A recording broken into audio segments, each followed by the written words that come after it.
Paz do Senhor, aqui quem falou, Pastor Oséias, é com muita alegria que nós vamos iniciar hoje a nossa terceira aula do estudo em busca da verdade.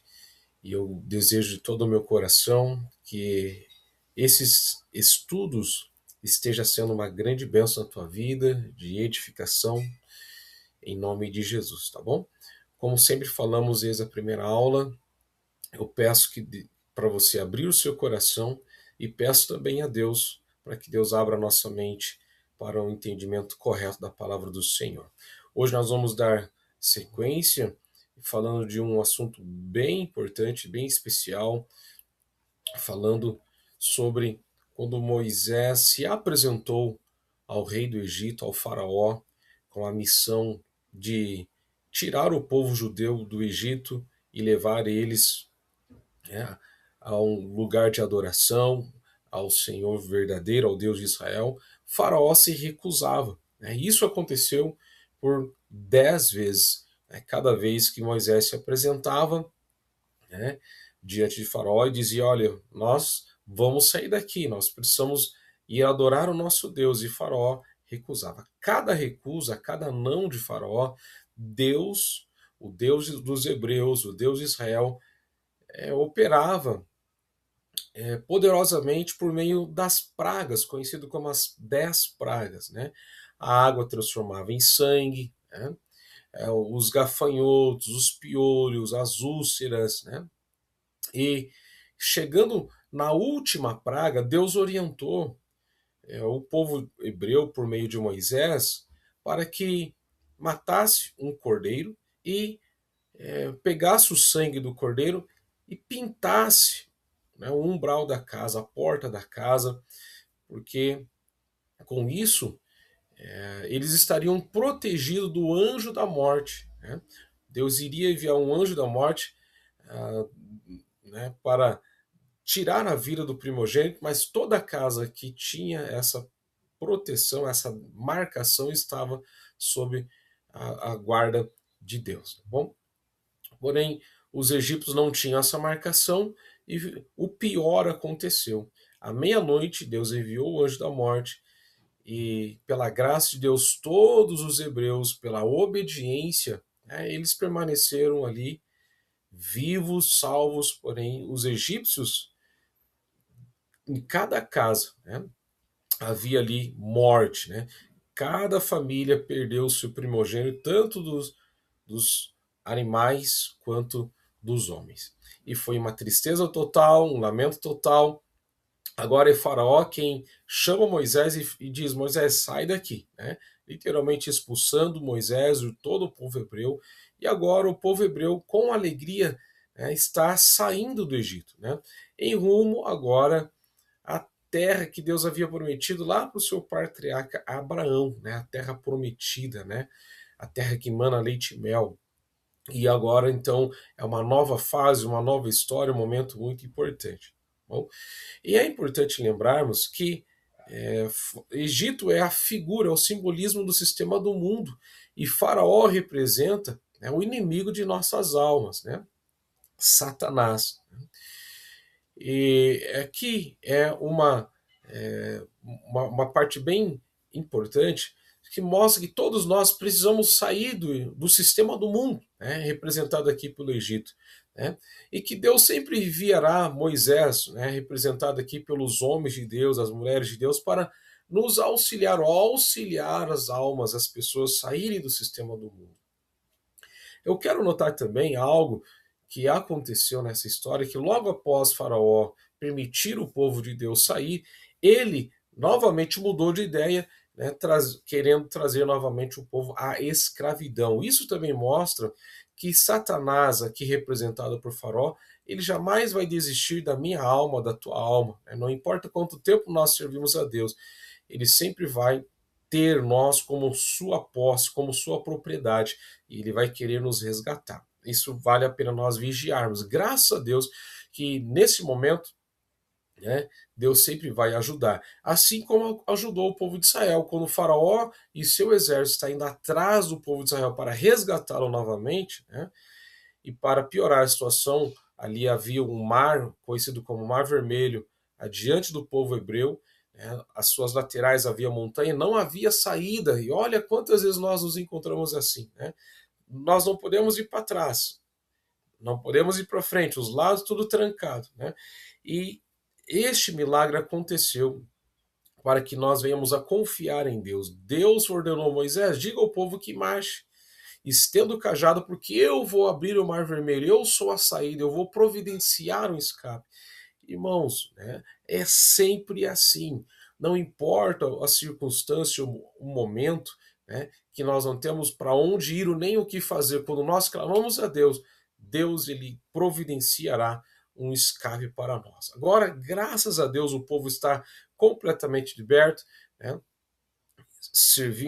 indo servir ao Senhor, rumo à direção à terra prometida, né, e no deserto, agora em direção à terra prometida, né, Deus dá ordens para eles. E não é apenas os 10 mandamentos, né, há muitas instruções, há muitos mandamentos, dentre eles a construção do tabernáculo. Né?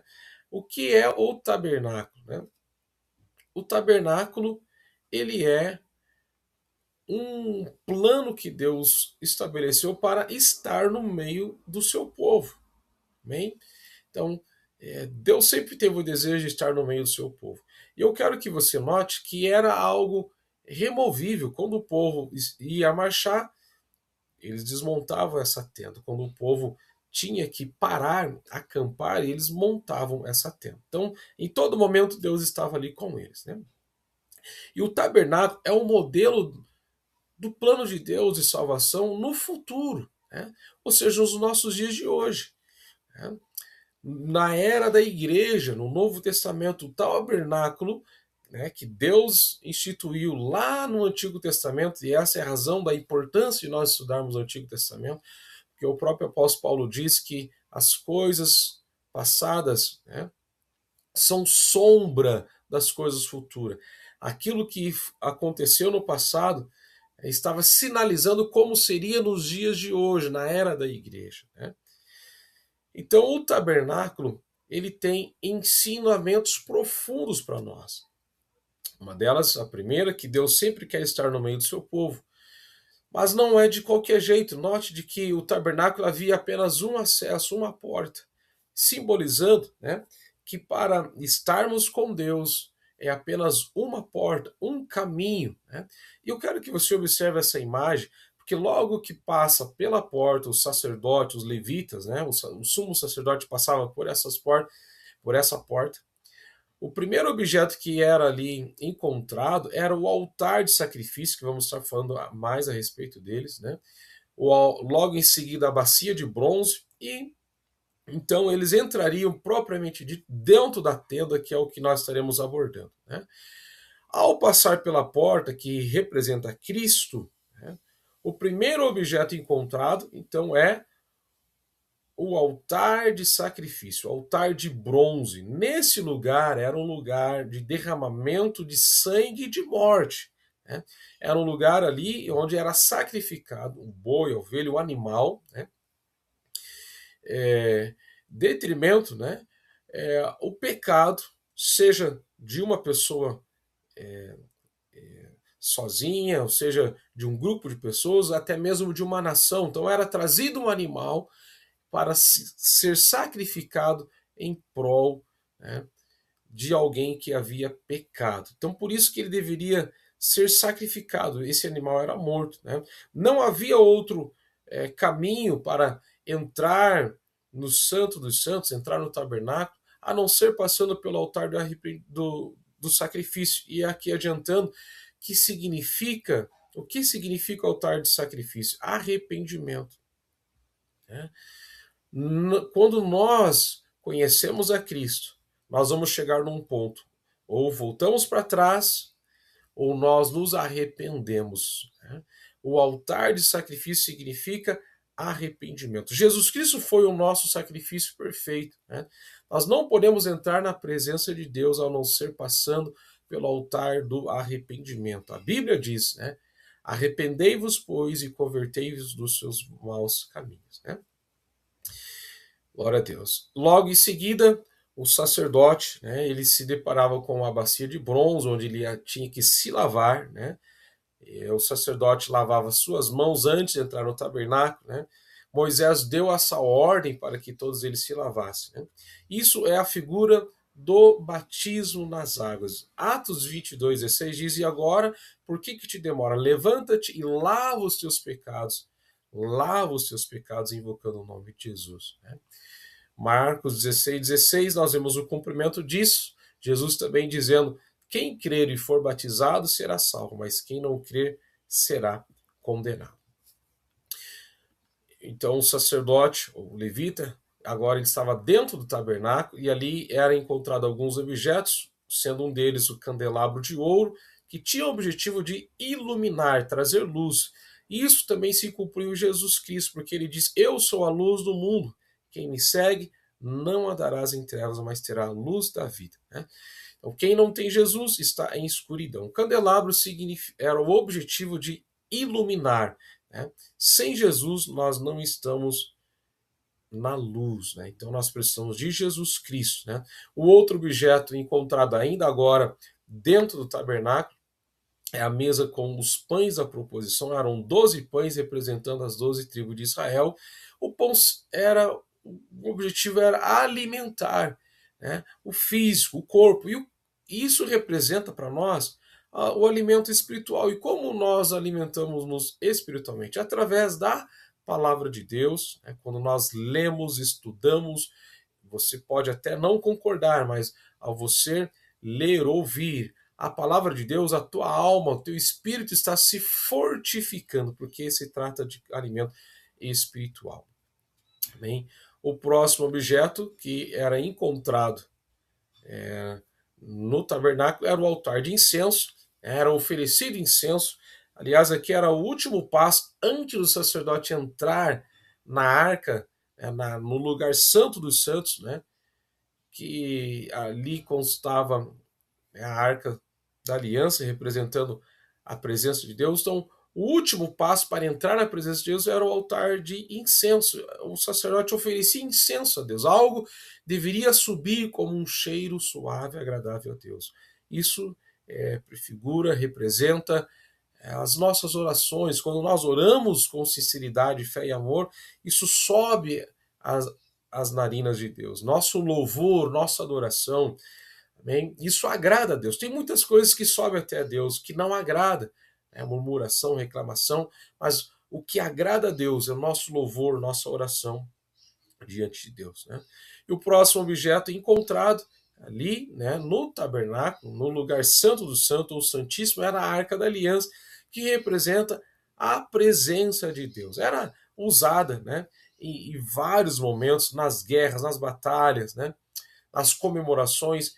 E a arca, então, da aliança representa a presença de Deus, né, que prefigura para nós o Espírito Santo. Todos nós que temos o Espírito Santo, nós temos a presença de Deus em nós, né? A Bíblia diz, João 14:23, se alguém me ama, guardará a minha palavra, e meu Pai o amará, e viremos para ele e faremos nele morar, né?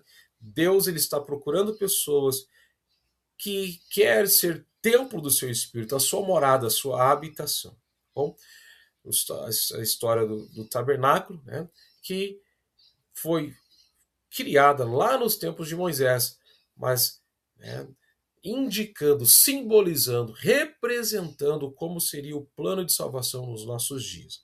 Nós vamos ver nas próximas aulas que tudo isso, né, se cumpriu no dia de Pentecoste, onde estavam todos reunidos, né, em um lugar apenas, e todos foram cheios do Espírito Santo, e foram perguntados, né, foi perguntado ao apóstolo Pedro: o que devemos fazer, varões e irmãos, para sermos salvos? O apóstolo Pedro respondeu: arrependei-vos, cada um de vós seja batizado em nome de Jesus Cristo, para perdão dos seus pecados, e recebereis o dom do Espírito Santo. Nós vemos aqui, né, o cumprimento do plano de salvação instituído lá, né, no Antigo Testamento. E nós vamos dar continuidade até a próxima aula, né? Guarde esse ensino, guarde essa palavra no teu coração, em nome de Jesus.